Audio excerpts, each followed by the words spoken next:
All right, ladies and gentlemen, Dork, Steve Ukraine, Larry Young, talking about the cool stuff. Some cool stuff, right? Yeah, man.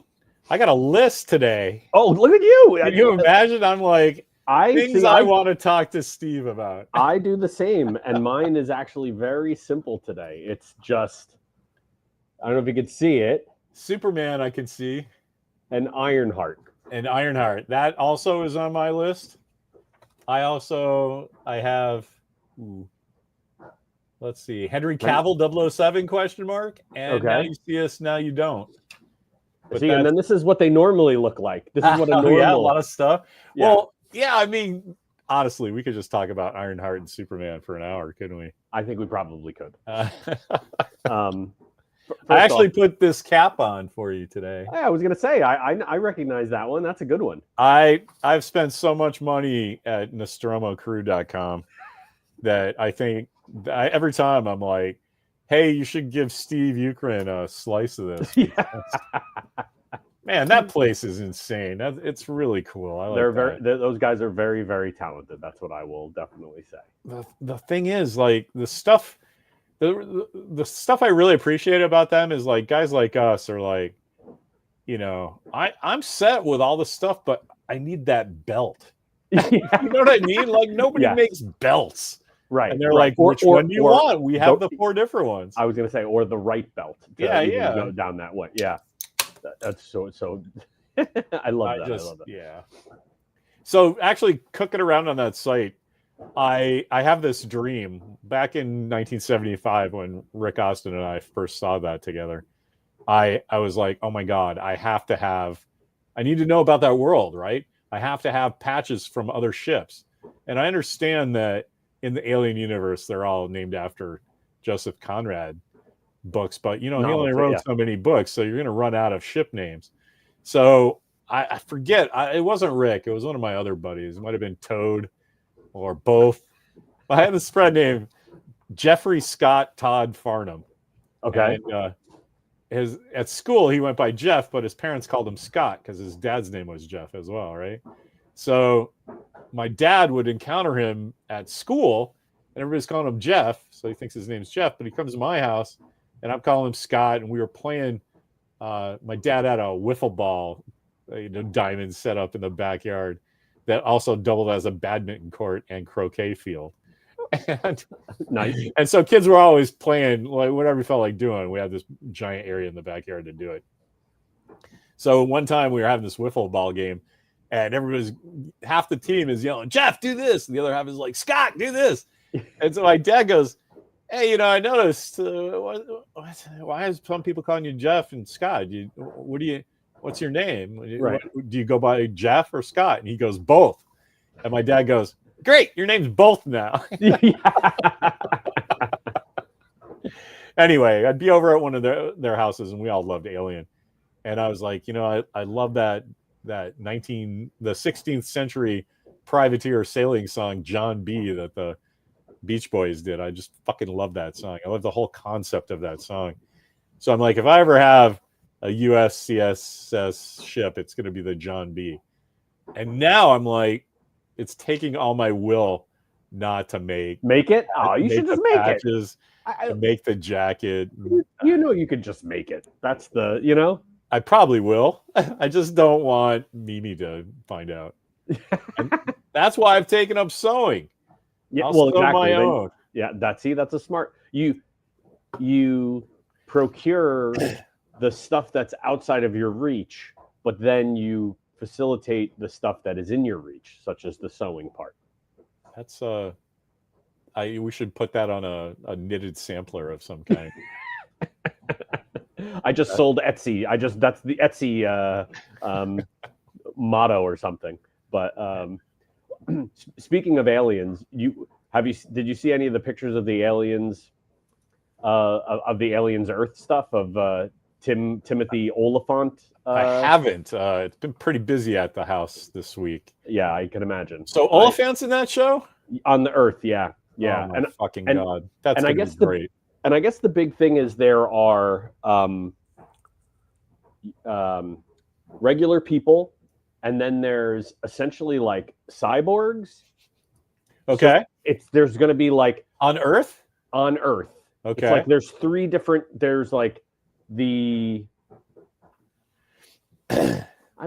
I read the quick brief synopsis of it. I didn't write it down because I was saving it. But anyway, it looks like it'll be interesting. My rule with Alien is you gotta show me a ship name. You gotta show me a cool badge that I haven't seen yet. That's if you haven't done that yet, I'm not sold yet. Dude, that's why we're friends. It's like, what's the ship look like? And frankly, what's the ship name and the patches and what are they wearing? And do they have cool jackets? And it's not leather because it's the future. Right. And who's in charge of props and who's in charge of costume, and make sure that I need to know who that is, and have they been featured somewhere else before? You know, like what's the practical versus what's, you know, the I've been avoiding the news because about that, because I don't need aliens on Earth. But if there's robots and cool ships and there's stuff going on in space, and then when's it taking place? Is it in the future Earth? No, I think it's like it's either in the future or it's like right before Alien or Aliens. Okay. Yeah, give me that. I'll be fine with that. Here, I'm just going to share my screen for 30 seconds just so you can see the just the what's his name?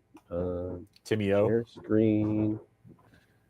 I was watching some press. He did some interview with somebody, and it was just the funniest thing ever. That's him in the middle here. Oh, okay. Yeah, look, that's got to be sometime in the future if everybody's wearing some kind of corporate jumpsuit or something. But anyway, is that? Yeah, there he is. That works. Yeah, so we'll see. I again, I'm down as far as it's, you know. Like I said, if there's alien stuff in it that isn't just the xenomorphs. Exactly. So it's like, oh, okay, you're gonna do, and I guess like the cool thing is like it's at a time where civilization is run by like one of 5 companies, which is like, and it's the 5 companies are Prodigy, Weyland-Yutani, Lynch, Dynamic, and Threshold. I'll read the synopsis real quick. Yeah, go ahead. I was like. I feel like we're in our living room talking to each other. In the year 2120, the Earth is governed by 5 corporations. I named the ones. In the corporate era, cyborgs, humans with both biological and artificial parts, and synthetics, humanoid robots with artificial intelligence, exist alongside humans. Okay. But the game is changed when a wonderkin founder and CEO of Prodigy Corporation unlocks a new technological advancement, hybrids, humanoid robots infused with human consciousness. The first hybrid prototype, named Wendy, marks a new dawn, blah, blah, blah, blah, blah. And then it's like, after a Weyland-Yutani ship collides into Prodigy City, Wendy and the other hybrids encounter mysterious life forms, more terrifying, blah, blah, blah. So, kind of cool. Yeah, I like that. That's good. I mean, I was afraid it was going to be like an Alien Predator kind of thing. Yeah, I mean, what I like about it is it's just, how do I describe it? Aliens... It seems like it's like a science fiction story that's taking place and something's happening, and oh shit, aliens are there. Yeah, that's fine. Right? That's fine with me. Exactly. I only have one note, and if I had Thanos snap, I would use the Reality Stone to make this happen. Because how you read the intro with the 5 corporations, it just made me think of the corporations in Rollerball. So. So give me a scene where like somebody's like, I gotta leave because the latest Rollerball game is on. Or just give me one scene at some point during it where like one of the other corporations show up with like a ship hovering over, and they're just like, no, you guys got this. I'm out of here or something. You know what I mean? Just like oh, we're only dealing with these groups. You know? That's pretty cool. Yeah. Anyway, I like that. Yeah. So. The best thing about us, the kind of fanboys we are, is that we both have our giant lists of shit to talk about, and neither one of us had Alien Earth on it. Exactly. Yeah, that just burned the first 10 minutes on that. Right. Exactly. That's kind of how that's how we roll, right? All right. You want to jump into Superman? Yeah, let's do Superman first, because I got a feeling you and me are going to get out in the weeds in the marketing for Ironheart. So I think from what Ironheart is going to be an interesting one because I think we're both coming at it from the same point. Yeah, absolutely. That's what I mean. Yeah, I just think we have. Sorry. Yeah. Just the end of a cold. All right. Oh yeah. Yeah. Sorry. I have that lingering cough myself. It's going through the California right now. So Walker's had that cough for about 2 weeks. Yeah, I'm easily 3 weeks. So are you really? Oh yeah. But that's all I have. Is that. Yeah. And then every time I do it, Marlo's always like, "You okay, Dad?" And she's like, and because I've been saying the same response all the time, she'll go, "You okay, Dad?" "Yep, I know it's just a cough." "Okay, I know you're okay." That's what she says every time I. That's very sweet. Well, actually, that girls. You're doing a good dad job, Steve. Yeah, trying. Play that. Trying. So. Yeah, Superman. Superman trailer. So I wept with joy. Yep. That's all I wanted, right? It looks spectacular. Oh man, Gary McNulty's in the house. Oh, there you go. We're talking Ironheart or Iron Lung. Actually, make fun of me for a second because I'm gonna go take care of this for a sec. Are you gonna go cough it away? Yeah. All right. No worries. No, so I'll just preface it by saying I hope everyone has seen the trailer. I think the trailer looks wonderful. I mean, the even bigger thing I think that's mostly interesting about the trailer is they even updated some scenes that were currently existing in the previous trailer. They revised some stuff that I think they had gotten a little bit of press on, or not press, some commentary on. So I should wait for Larry for this part because I think that's super critical to talk about. But let's see, who do I got in the chat? Oh, I got 5 people in the chat. Whoa, okay, or 5 people watching. All right, that's nice. Well, first off, I should probably say, thumbs up or thumbs down for the Superman trailer. I'm wondering how everyone thought. I'm getting guest chat group feedback asking thumbs up or thumbs down on the Superman trailer. If anyone, yeah. But I'm sure Chris was crying just like us, just from crypto alone. Yeah. Well, the one thing I brought up while you walked away was, did you notice that they've actually revised scenes already? I saw that for the trailer they took out his wince when he gets hit by the brick. Yes. That's the only one I noticed. Yeah. Well, that's the most prominent one. Yeah. But I didn't know this, but I guess that got a lot of commentary and feedback.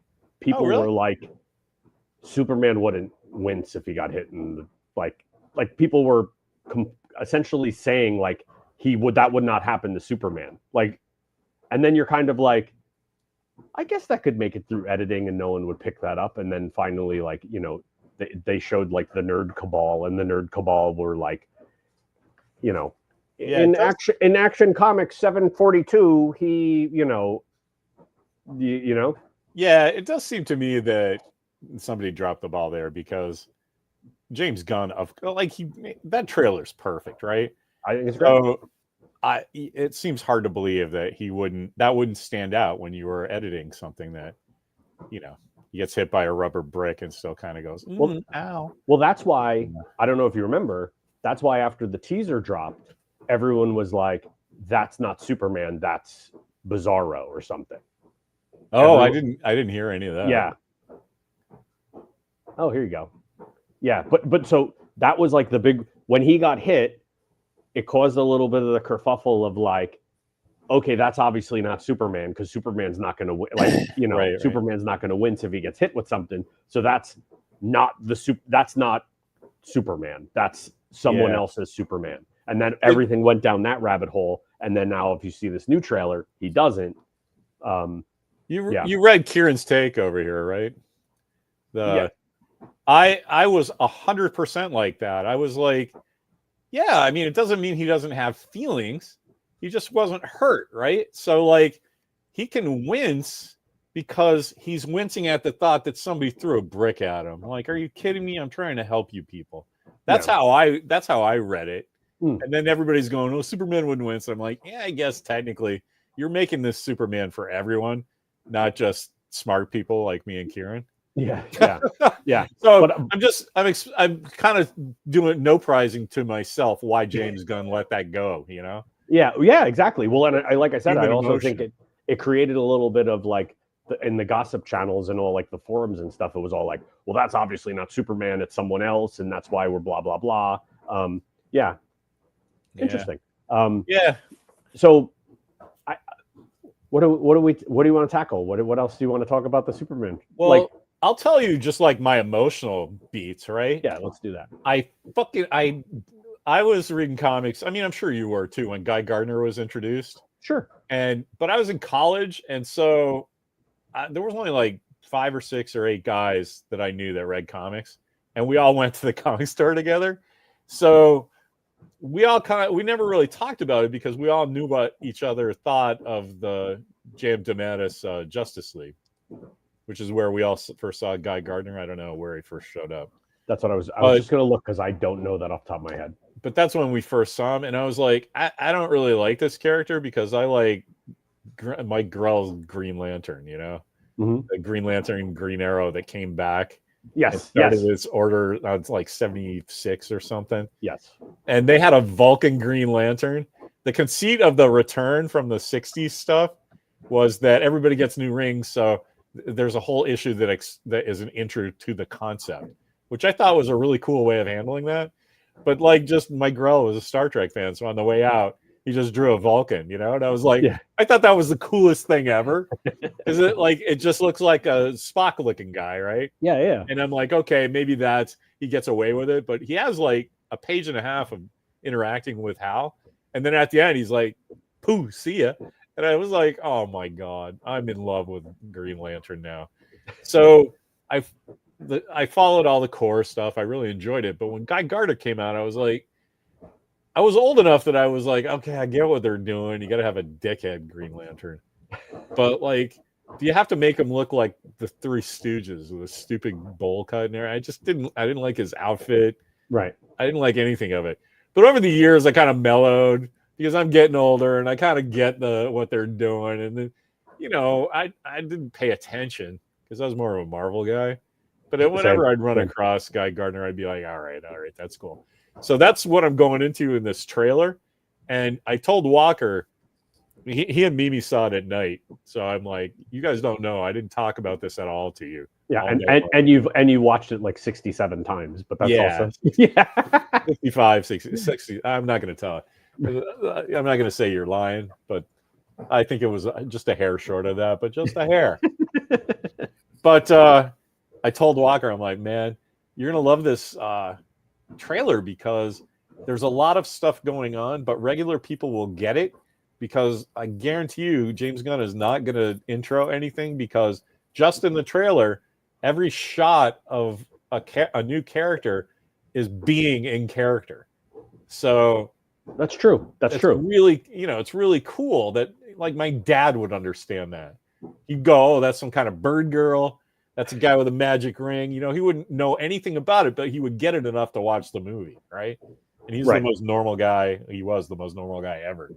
So when that Guy Gardner shot is in probably my favorite thing ever.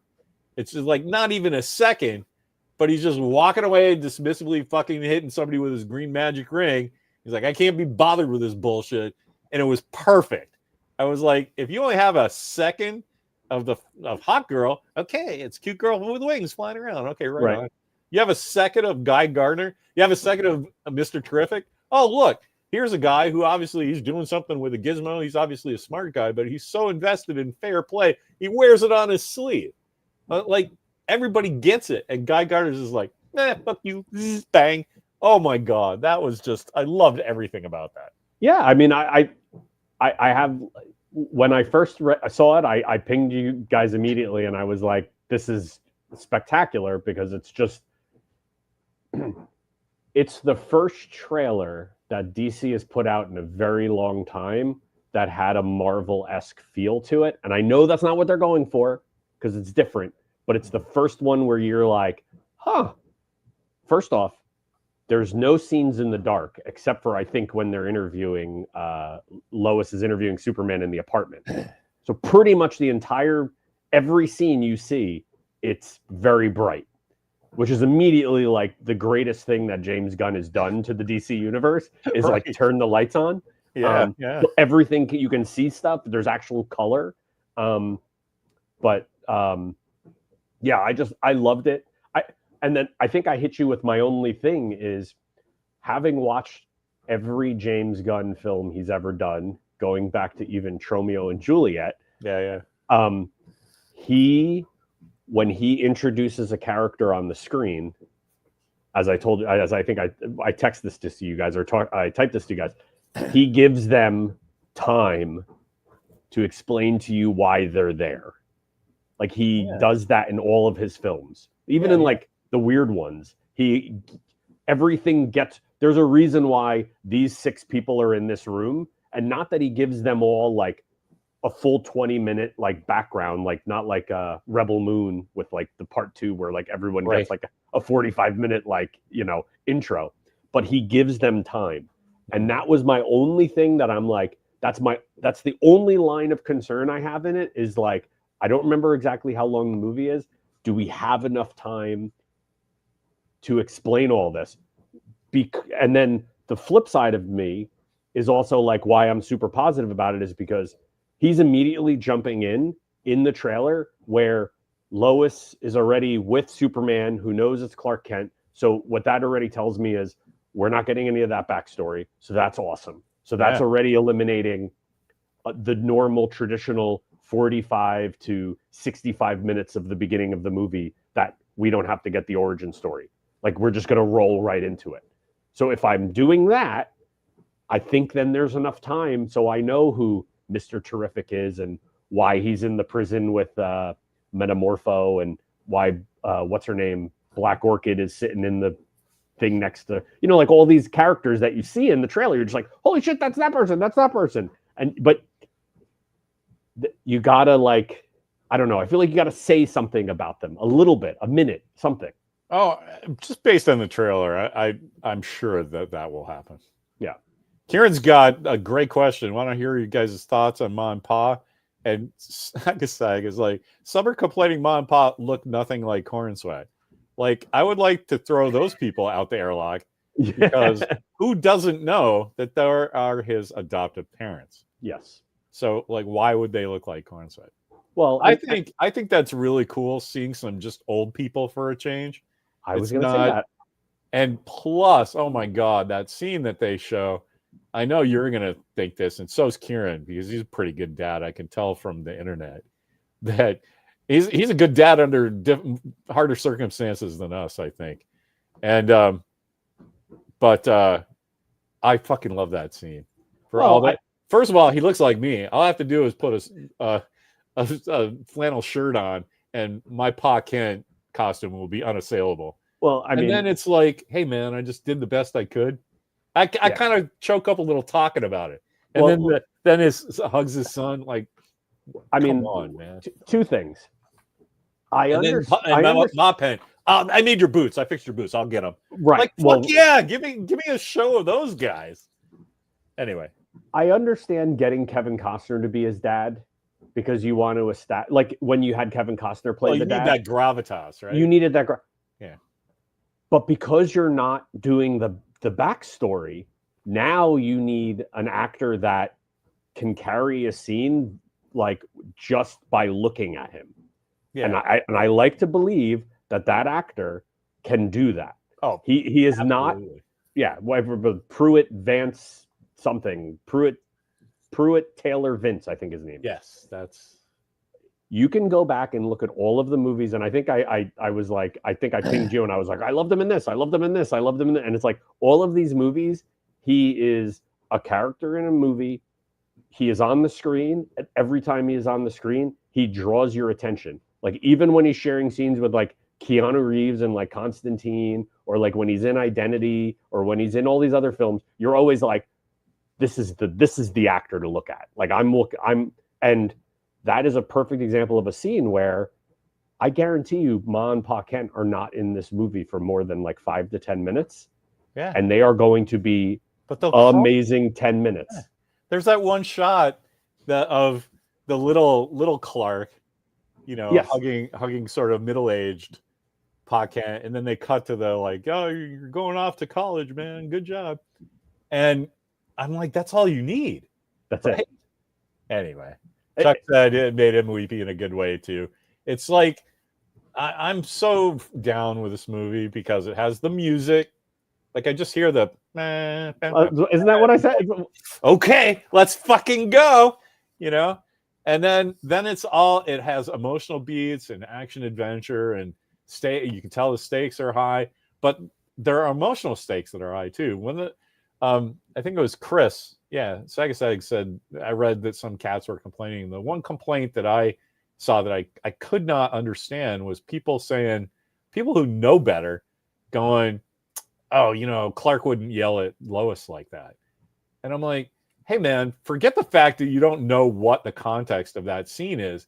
He's yelling at her in frustration that he can't save everybody, right? I was just trying to help. He's not fucking yelling at Lois. He's not treating her bad. He's upset with this situation. It's so clear, not even knowing the context, right? Because I stopped a war. Yeah, nobody gives a shit, right? Exactly. Yeah. No, like, did the president let you? Like, what do you want from me, right? That's what that scene was. Yeah, anyway, I did like that the July 11th can't come soon enough. Yeah, I did like that the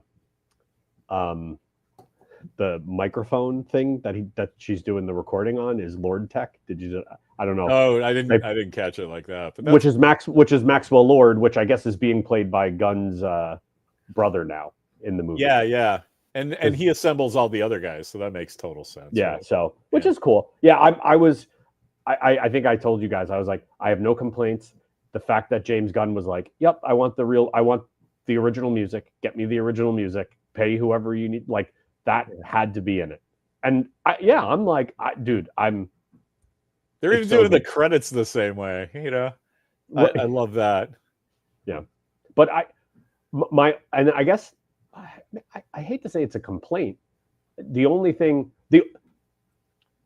I said after watching it multiple times was there's a lot of like Superman being super in it, but there was decidedly so. Yeah. There's a lot of Superman being beat up.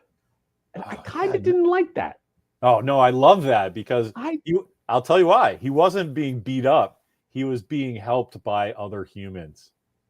Right? Okay. He's doing his thing, and it's like and Crypto even from the first teaser, right? Yeah. True. He's taking some hits, sure, but he's just doing his job, right? And so that tells you it's visual storytelling. Wow, sure. Superman is up against something that's fucking him up. And who is helping him? Guys on the street, right? Hey, Superman, you all right? Come on. Like, there's just I want to buy James Gunn a beer and watch him drink it. I'm happy he didn't punt this and give it to someone else because he's the one who can make this. Yeah. And that's when you said you were hoping it wasn't too Marvel. Yeah. Or this is the first DC one that kind of reads like a Marvel movie. I think it just reads like a James Gunn movie. Yeah. Right. Yeah. And we know him. We know him from his Guardians work and the other. Obviously, you and me know his earlier stuff. But if most people said, "Oh, it's like a Marvel movie," I'm like, I think the fact that they just went back to the old 1970s DC bullet logo and just went DC Studios, that's more Marvel than yeah. And that's also and also if you really think about it, that's probably also where he's like, yeah. And by the way, the first Christopher Reeves battle. Yeah. True. But that's also where like he probably is like that first Christopher Reeves Superman is my starting point, and everything takes place after that. Where he's like, I might have recasted people, but that's like, right. What are you gonna do? It's 50 years later or whatever. Right. So I'm with you, and you know what? That's my starting point. And every Superman story that I read, that the bar is Superman the movie high. Yes. And if you're just doing nonsense, I kind of don't care. Superman in New 52, he doesn't have underwear. I don't have an opinion on that because that's not Superman. Right. That's just some story you guys are doing, and that's cool. But like All-Star Superman. Like I just love Grant. Like here's the backstory in 8 panels, and we're not going to talk about this again. Exactly. You know? Exactly. And it's almost like a little poem, right? Yeah. Oh, for sure. And I was like, okay, that's brilliant. And now you get Frank Quietly to draw everything. Well, this is going to be good. Yeah. Yeah. And I don't know, man. As I have that panel sitting in my living room, I'm like, oh man, maybe I got to bring this to Comic-Con and see. Oh yeah, your Quietly art. Yeah. Yeah. See what someone wants to offer me for that. Because I Yeah. don't know if I ever told you, I have the panel in the book where he's leaving the Fortress of Solitude and he puts the key under the welcome mat. Oh yeah, that's a good one. No, didn't you have that in your office up for your birthday? I've had it in my office for a long time. Now it's not in my office. I feel like it's probably shouldn't be in my office. But then the best part is I met Frank Quietly, Vince, whatever his name is, and when I met him, I brought the page and I was like, "Oh, would you sign this to me?" And he was like, "Yeah, of course." So it's like to Steve, and then he changed a panel in the comic. He redrew it a little for So you? he redrew that after Superman closes the door behind him, he put like a doggy door. Oh. In the bottom, like his crypto was like running, like yeah. He made a dog. So my page is not even the page it's the page, but he updated it. See, that is awesome. But I got a feeling like your art guys are going to be one or the other on that. Oh, they're going to be like, this isn't the original. This isn't the real one, or oh my god, this is the real one with extra original art. Right. That's where I would fall. Like, oh my god, he put Crypto's doggy door in. That's great. So I don't know. Well, one day, it's on my short list of stuff when I'm dead. I think it's funny. Yeah, you and I, you can tell we're because I'm like, I'm gonna sell my Superman page, man. My Burn Superman. There's a guy, Ivan Riggs, that lives in the Richmond somewhere, and he works for one of the art houses in Berkeley. Okay. And so I just haven't got my shit together. I want to clean up my office a little so I can show him the props I have too. Yeah.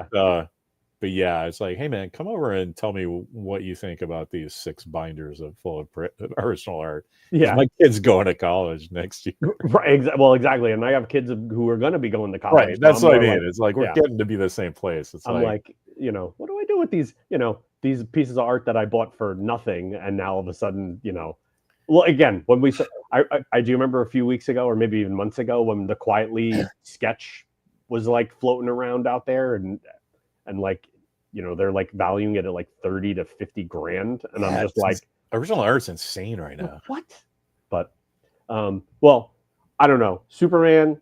I'll tell you, my Burn page is it's from Man of Steel 3 where he meets Batman, and it's you've seen it. It's it's the first appearance of Batman in the story, even though it's a silhouette. But it's Superman going, this Batman guy, he just disappeared. I didn't know he had invisibility powers, and Batman's like, just a matchless knowledge of the city.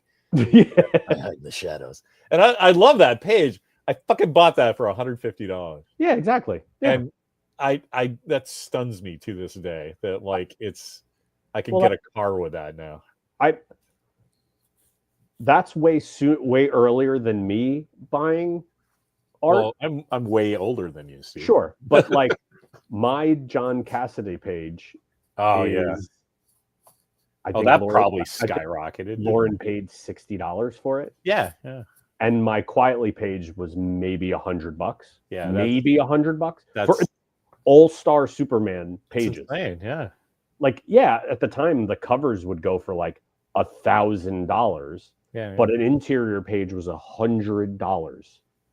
Yeah. Anyway, it's all the funny thing with comic art and what I've learned over the time, and then we can immediately jump into Ironheart. But like the thing I learned with comic art is like it's all timing of the artist. Is really absolutely. It's like if you could find like Quietly was getting more popular, and it was kind of when I bought my stuff, all my Quietly art, it was at the trickle down post New X-Men, and then he was moving to DC. Like he left Marvel and then he was moving to DC.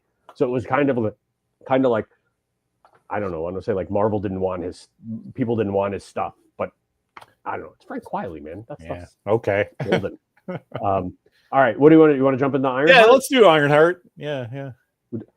I love it. The floor is yours.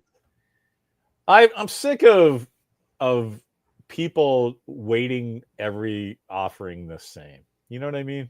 Like fanboys, they're like everything has to be awesome at all times, and it's like, I mean, I enjoy Quantum Mania, but I don't care when somebody goes, that's one of a lower third Marvel, because it's not, the expectation from that movie was not Avengers Doomsday. Right, exactly. That's a great way to put it. So like the expectation of Ironheart is they're having a character that was introduced by a guy yelling off screen going, that is a girl in an Iron Man suit. Right. Like that's really all you need to know. Exactly. And this trailer blew me away because it's street level guys with extra tech versus magic. Yes. Is there a more Marvel comic book than that? No, exactly. And so, it's the hood, like, and I don't it's know like, what they're complaining about. Yeah, but yeah, you know what it is? I think it's racist. Well, guys with little dicks, incels. I don't know. It's potentially all of those, but I also think it's coming out at a bad time. Okay, what do you mean? If it came in out, the marketplace or just for Marvel? It's a Marvel timing thing, and this is what we were talking about in our chat. Yeah, you should tell the cast because everyone here is going to love this one. Well, just that about the what you said between the two releases of the. Well, so the stuff I was reading was not the actress is not very well liked. It's another one of the girl who played Snow White kind of issue. She's causing a lot of drama behind the scenes, but whatever. I'll leave it. She's a famous actors. Never do that, right? She's working for Disney. You kind of have to have some you have some requests, and it's not like this is her first appearance doing it. It's a television series that's featuring her as the most prominent character. I think with that, you're going to come with some maybe requests. But regardless of that, she's coming out. She's kind of being, they're saying she's being difficult. And I think Marvel has jumped. Exactly. I guess she's being difficult. And Marvel's solution is to kind of do a little bit of burying of this. Yeah. And they're doing, and I was telling Larry, like, ironically, they dropped the Ironheart trailer an hour before the Superman trailer came out. Like, if they weren't doing like blatant burying, that was it. And they also knew that the commentary was not going to be positive in any way. So they also put an embargo on the commenting. So all of like the websites like Discussing Film and all the ones that also dropped the trailer, they told them all to, like, as a favor to Disney, like, don't allow people to comment. So they're really like trying to shelter this so they can just get it out there. And then even more, because they know they lost the day with the Superman trailer coming out, they then had Robert Downey Jr. have to come out and say, I don't know if you saw his statement where I did, yeah. And he's just basically like, passing the torch. Yeah. And it's kind of like an homage to the same thing that Chris Evans did when they passed the torch to Sam Wilson or what's his name for Anthony Mackie for Captain America. But I think the problem is it's one of those shows where it's just stuck in a weird spot. And if it came out before the other Captain America, I don't think it would be getting all this hate. But you had like the new I absolutely do, because it's an African American girl. That's the problem, and that's why I think it's not ironic that they put it out an hour or two before Superman. I think they absolutely did that on purpose, because they put it out, they got all their thing, everybody talked about it for a bit, and then they closed the comments, didn't they, on YouTube? YouTube? On YouTube. I don't know if it's open now, but and then Superman comes out and everybody chases that shiny thing. I think that was perfect because they did what they wanted to do. They announced it. They got the people who care, like you and me. I was like, oh, 3 minutes to the Iron Man trailer. I mean, Ironheart trailer, you know? Right. And I love. Here's the thing. The reason I feel I have very strong opinions about this already is because Walker and I didn't watch Echo, and I said to him, I was like, why do you care? Why are we not watching Echo? And I'm like, I kind of don't care. And it has nothing to do with this character. It has to do with, it's very similar to a character they already had in Agents of S.H.I.E.L.D. So I'm like, I get what they're doing. They're front loading like Daredevil. I mean, I don't know if Daredevil was in it, but Kingpin was the main bad guy.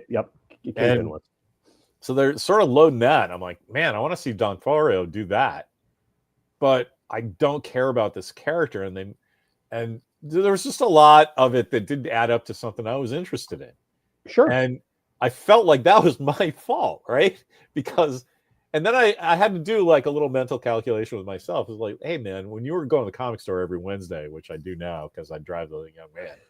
Right. But like, I'm not buying every single comic. Correct. That's the so like, why do I have to watch every single TV show? And I kind of like gave myself some grace, and I'm like, you know what? If Ironheart's not your thing, that's great. I'm going to be talking about it with the guys who do care. Yes, it goes back to my old adage where if you worked in a comic book store, and this is a great that's a great analogy. Thanks, Chris. If you work in the comic book store, there was the one guy who bought every Marvel book. Yeah, but that was one guy. Yeah. Right, it wasn't everyone. There wasn't 10 guys that did that. There was the one guy who bought everything Marvel, and then everyone had their stuff. This one bought Spider-Man, this one bought Daredevil, this one bought Fantastic Four, I bought all the X books, I did, you know what I mean? And everyone had their own taste. But here's the beauty of Marvel Comics, and here's the beauty of Marvel Studios under the guise of Disney.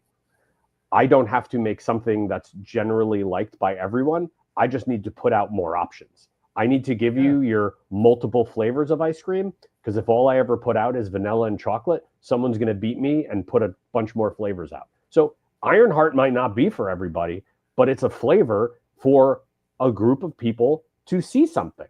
And it's a good story that's going to get a season or two. And if people like it or not, great. It's just like the Acolyte. It's the same thing with Acolyte. Wow, that's a perfect example. Yeah, just like the Acolyte. It's just like, okay, you don't want that?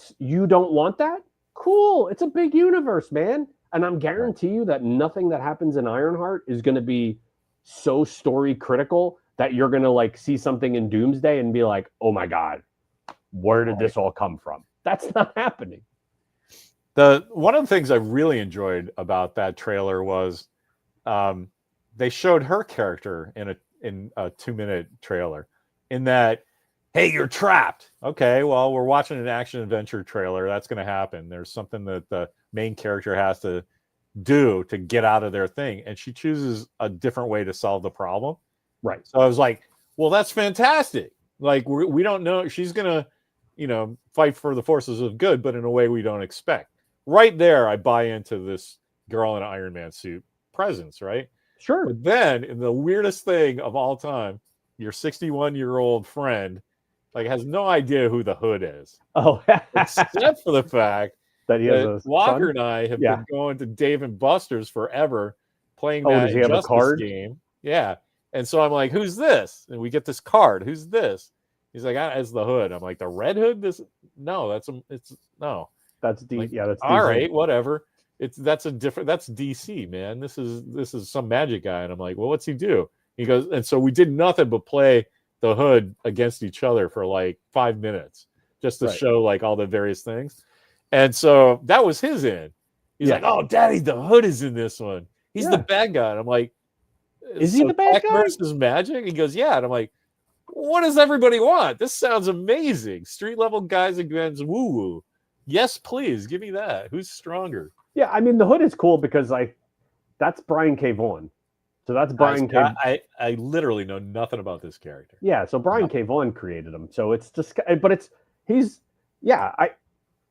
listen, you know what? There you go. Thunderbirds. Yeah, exactly.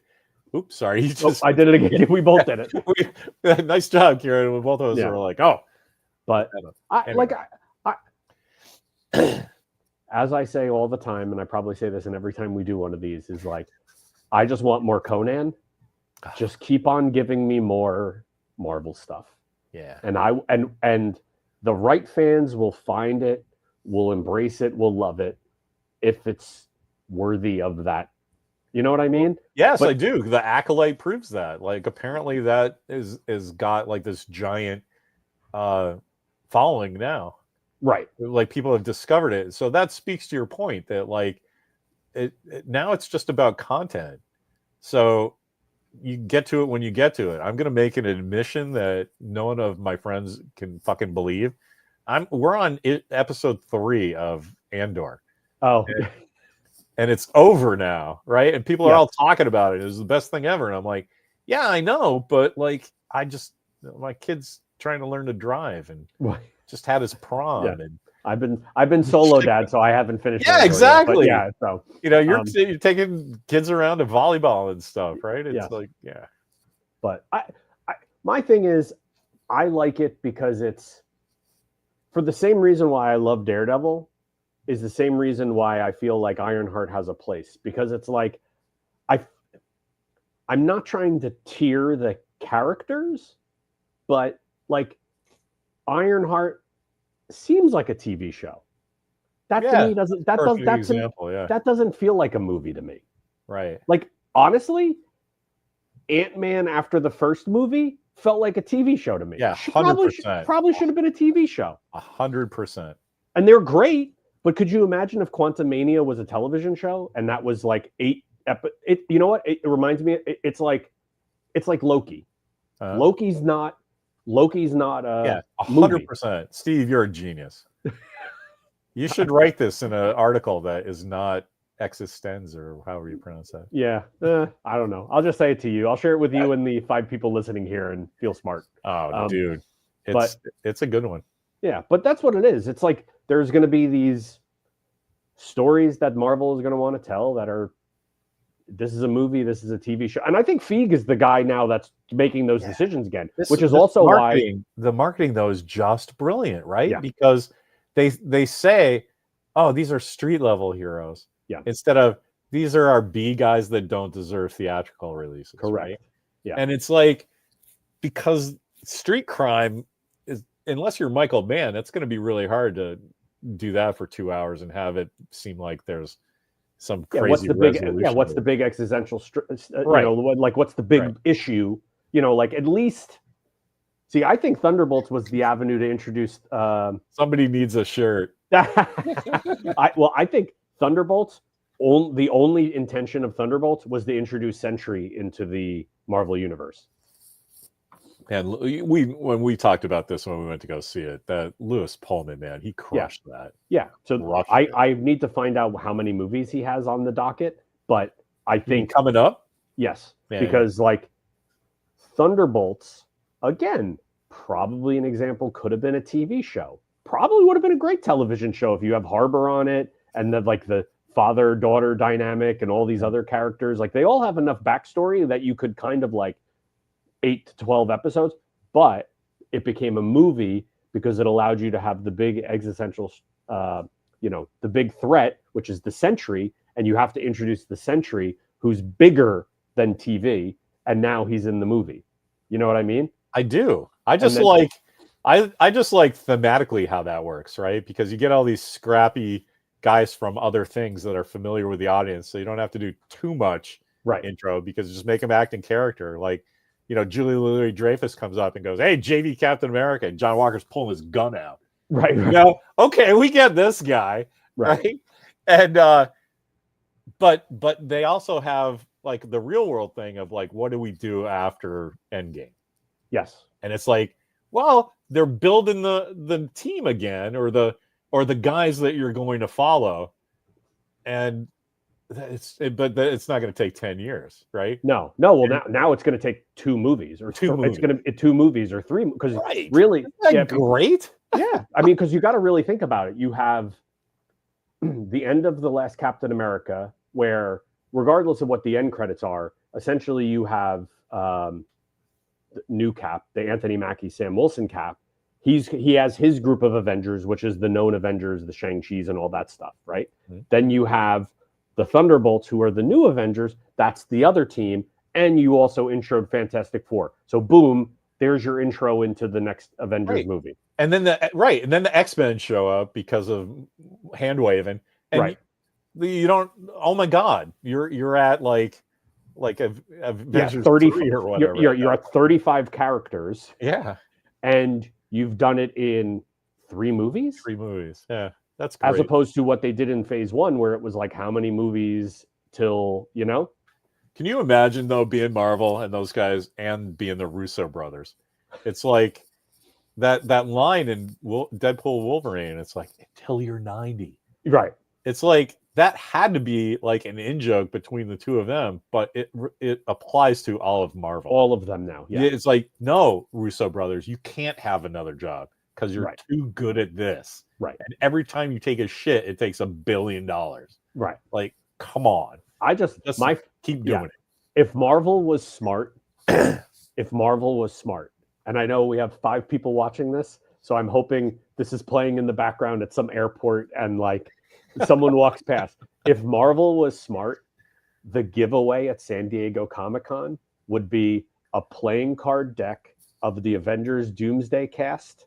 Remember I told you that the Russo brothers have playing cards of all the characters? Oh, right, to pass around, see who's in what scene and stuff. All right. If they did a Doomsday themed playing card deck that the Russos, that like Marvel giveaway, that would be the smart. That's so smart because it's just like there's so many, or give that away at the movies before the movie starts. Like I'm with you. I don't know. I'm with you to the point that I think we should have playing card decks or baseball cards of us at the show. I wish I didn't think of that. Yeah. But in a couple hours, I'll be like, hey, Mark, Steve, give me all the info that you want on the back of your baseball card that I'm about to make. I love it. That actually, that'd be good for your Star Trek, the Star Trek people that come by, because you could do a Star Trek card. Yeah. I'm trying to, I don't know if I'm going to get anything big together like we did last year with a angry girlfriend and the Quatloos. The Quatloos was great. I really feel like we need something for the Star Trek guys. I feel like you need something for the Star Trek guys. It's a consistent. That's like a consistent beat every 20 minutes. Well, the thing I really liked about it was completely accidental, right? Oh yeah, 100%. The San Diego away team. I mean, it's not accidental because it's just proof that I'm as big a fan as everybody else. That's all, right? Yes. But the thing I liked about it for just us at the show is that every time somebody came up, they wanted to picture with me. We're having fun. And it drew like 10, 20 other people. And then Walker would be like, hey, have you heard the story about the angry girlfriend? Yeah. And so that was very valuable. Yeah. No, I can't tell if Kieran is down with a Marvel thing or not. Like, I know Chris Sagasag is always kind of iffy, and I'm like, I will just eat all this Marvel cereal. I don't care. It's bad for me. It's great. Because, it gives me joy. And I'm not apologizing for being entertained because that's why you watch entertainment, right? Listen, I'm old enough to remember when my only Fantastic Four movie was a Roger Corman VHS copy. Right, a really shitty dub of a Roger Corman. And a bad Doctor Strange movie and so I'm like, we're at the renaissance of this. I think we're a little bit post-renaissance, but we're about to have a new renaissance because Doomsday is just going to blow people's minds away. Yeah. Walker and I were having a really intense Doctor Doom conversation because he thinks it's ridiculous that Robert Downey Jr. is there. And I'm like, just wait for the movie, man. Yeah. He says in Avengers 2, he says, this picture a suit of armor around the world. Yeah, but this is another Tony Stark who made the Doom armor. Yes. Right? So he's still close enough to our Tony that we get what he's doing. He's just going a little evil. And so this isn't the Doctor Doom that they're going to have in the FF, right? It's going to be a different guy. It's going to be Tom Holland and it's going to be Anthony Mackie before we get the real guy. Well, You know what I mean? Like there's going to be big reveals all the time. Robert Downey Jr. being Doom opens the door. Maybe not totally. You know what? I don't know if Russos are the secret ingredient. Feig's. We just say Feige, man. It cracks Feige. I don't know. Whoever we say it doesn't matter. Until I meet him, I'm going to say it wrong. So yes. Kevin Feige. Yeah, his laser focus on it is the secret ingredient. That's what people don't understand. It's not. I was getting enthusiastic here, and I don't think they're the secret ingredient really, but I think that the guys that did 3, what do you call that? The paintball things for Community. Oh yeah, those guys understand what people want out of their action adventure. Well, I was going to say they understand. They understand. It's a different genre. It's not action adventure. It's team action adventure. Right. That's a great point. Yeah. The concept of I have more than 2 characters, because traditionally an action director is dealing with like the star, the hero, and his love interest. Right. And I think the Russos are very good at, I can multiply that by 10 and still actually make it compelling. That's what they're very good at. Yeah, it makes you think. Like, the reason we had shitty superhero movies is because the guys making movies understood movies and TV, but they didn't understand superheroes. Correct. And so now we've lived long enough that the people who have gone into Hollywood entertainment grew up with all the nerd stuff. Yes. And nerd stuff's cool now. So then you do have, competent and talented directors that understand, how to move those pieces around. Well, like I said, we were talking about it even earlier. If you 5 at a time. If you go back to like Superman, like that's why you use James Gunn to make Superman, because he can nail Superman, but he'll also introduce 12 characters that are going to sit throughout the rest of his universe because he's good at the team adventure movie. Yeah. The thing about that trailer that makes 15-year-old Larry cry is that there's a fucking comic accurate Metamorpho just sitting on Can you imagine? Like, what? Is that ever going to happen ever? Oh my God. Well, it took Lloyd Kaufman to give him a chance to make a movie. That's why I just wanted to. There's always something, right? Yeah, you got to have someone that was Laura Schuler Donner's PA for a while, right? Right. So that's like Gail Hurd. What's her name? Gail Hurd. Yeah. Yeah, she was. What's his name? Roger Corman's like assistant, or some crazy thing like really? That. Yeah, I didn't know that one. Oh yeah, it's like some nutso thing. Like she was like some so low level, but worked for. Roger Corman is a crazy film tree. If you ever want to do, he's the Tommy Westphall of film. Oh yeah, right? He's like it's. I mean, there's a really wonderful interview if you ever want to watch something fascinating. But there's a really wonderful interview with Jack Nicholson, and he's talking about film and all that stuff. And they start talking about Roger Corman, and he is essentially like crying, talking about how like there's no Jack Nicholson without like Roger Corman, and it's fantastic. And it's just like, and then on top of it, you're also like, man, Roger Corman does not get the acclaim that he really probably deserves, considering who he found. Yeah. But I mean, he also passed away, so I don't think he cares too much anymore. He doesn't care now. Didn't Gunn lay out the whole Infinity Gauntlet story arc for Feige in like an hour and a half? I wouldn't be surprised that man, my kid pitched me something yesterday in about 10 minutes. And I was like, bro, I'm sorry that I was 43 when you're born, because I'm not going to see when you're running your TV major studio, but it's going to fucking rock. I can tell, because you get it. You get what needs to happen in a story. Wow, and everything else is like, well, hire the guy that knows what lens to use, and hire the actress who's on the same thing. But you laid out that story in an hour and a half. There is always someone that can specialize in that one thing, and they're very good at that. Once you learn that, that'll be the next connecting of the dots for him, because once he finds the pairing, tech stuff, or just the team to work with. You know, Well, that's why he's going to college. 100%. Exactly. I told him, can I tell you just a little just brag on my kid for a second? You know about the closing the highway at our house and all that. I've heard about the that. guy who's running the Recall Joel and Guardio thing is this guy named Vin Boudet, and I've known him. I've traded Facebook posts with him for like 4 years about this. So Walker is completely like upset about this, and to the point he sent Joel it's our local supervisor. Yep. He sent him an email and like basically dared him to answer his questions.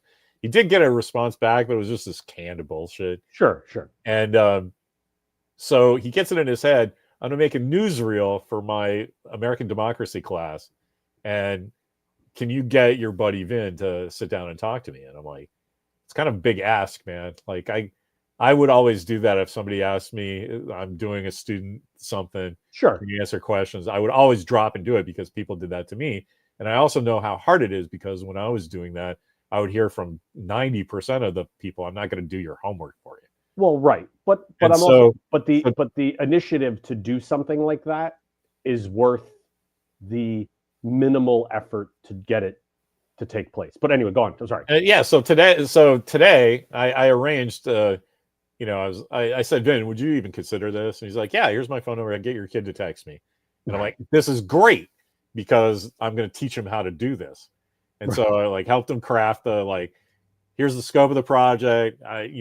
If you can just meet me at any time that's convenient for you, just walk your dog or something and spend 10 minutes. This isn't going to be bad. And so right before this, he just did the interview and it was amazing. And I'm like, sir, this is what you have to do when you go to college. Right. Maximize your opportunity because I'm not going to always be able to go, oh, here's some cool guy that I know that is exactly what you need. Correct. And so, but you have to develop that yourself. And you could see the light go on in his head. Yeah. He understands to maximize your opportunities. Sure. But he, in an intellectual way. Yeah. So, sitting out, getting the responses, Vin treated him like an adult. So that I'll thank him forever for that. Yeah. But so you could see in his head, he's like, oh, okay. All right. I'm going to be telling a story for this newsreel. And these are the 3 questions that's going to follow that. And it was cool to watch it happen around him. Yeah. So I'm pretty sure that's what happened to the Russo brothers and, Edward Wright, all the guys that we really can tell they get it. Yes. It's somebody helped them understand it first. They didn't just wake up one day and put it all together. Someone explained the beats and the points, and that's pretty funny. That's that. Anyway, but no, that jar for him, I guess. Yeah, I'm impressed. We did an hour of just Superman and holy and crap, Ironheart. We didn't we? Yeah. All right. Well, we'll talk about the other stuff later, I guess. Yeah, I meant to ask, is that a Snap Pro poster frame behind you? It is. Yeah. What poster? Yeah. What here's my latest agony. I'm putting my rollerball costume on my old Doctor Who thing because I'm finally going to finish that helmet. Okay. So I just took everything out, put the rollerball guy, made a little. I saw the little. Yep. Yeah, you saw it. Yeah. And so I thought, I need a rollerball poster to go up next to it. And I'm not buying a $500 rollerball poster from 1975, but there's this cool place in Canada that does. I don't really know how they get away with this. The reprints? Yeah, it's like $20 licensed poster, right? I'm like, great, that's all I need. And it's been stuck in Kentucky for a week and a half. I have to ask my dad. And it's another one of these posters that's hanging in my parents' basement. You have a rollerball poster? I have an original rollerball poster. Dude, that's like I have it on a hard. But mine is a hard stock, and it's I can't think of what his name is. The famous Bob Peak. Is that what his name is? Yeah. Because I don't have the normal one. Well, that's cool. They have a couple of them. The one that's a illo of James Caan holding the ball with his gloved hand. Yeah, it's the one that looks like a complete illustration. I'm trying to see if I have it. Okay. He did the famous Star Trek motion picture one as well. That's probably I got that. That was someone brought that someone brought. Oh man, thanks, Kieran. Oh, Yeah, there you go, good man. to see you, Look at man. that. That's Stay out super of show trouble. right there. Yeah, thank you for Thanks. watching. Yeah, I gotta. That's one I gotta. That I have that in my parents' house. I have my my Star Wars poster, and I have a Spider-Man Twin Towers poster. Ah, that's a good one. Yeah, but they're all in my dad's. My dad won't let me take any of them. I know. I think that's funny. Yeah. I talked to him about that on your I birthday. know. It's horrible. He's like, those are mine now. Yeah, why are those his? And the best part, he's like, the one day the Star Wars one is the best one because he's just like, yeah, it was rolled in a poster tube in your closet, and I was like, yeah, I know. my closet. I know. Anyway, that's probably a good. Yeah, it's a good place to kick out. Awesome, Larry. I'm glad we did this. I'm glad. Yeah, man, great to see you. Stay out of trouble. Yes. And then hold on, let me look at the calendar real quick. What do we got? Oh no, those are the. What do we got coming up? Mission Impossible is the 23rd of May. Yeah. Oh my God, are you kidding me? Yeah. Oh, that's. Yeah, one of the things of all the content is there's too much content for me to keep track of. Well, I'm giving you the next few. Mission Impossible is the 23rd. Okay. The John Wick Ballerina is the 6th. I don't know if that's of June. June 6th. Yeah. Yeah. And then July is just Jurassic World is the 2nd. Superman is the 11th. 11th, yeah. And then Fantastic Four is the 25th, but we'll be at Comic-Con. We're in San Diego, yeah. Yeah. Oh my God, I had a panic about the parking. Yeah. Are you good? Is it dirt? Yeah, no, it's my panic was that I put it in my head that I had to deal with this by this day. Yeah. And it turned out that was the day before. So I'm like, I have to deal with this by the 18th. And I look at the calendar, I'm like, the 18th is a Sunday. What the fuck? Why would I think that?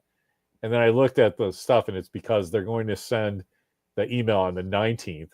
And you have from the 19th to the 26th to get it, which means it's just sending an email. It's not like a lottery or anything because we're exhibitors.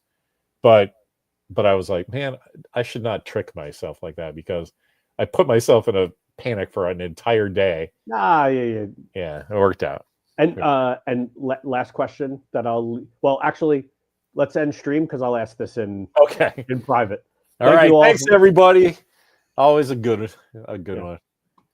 All right, end stream. Go room.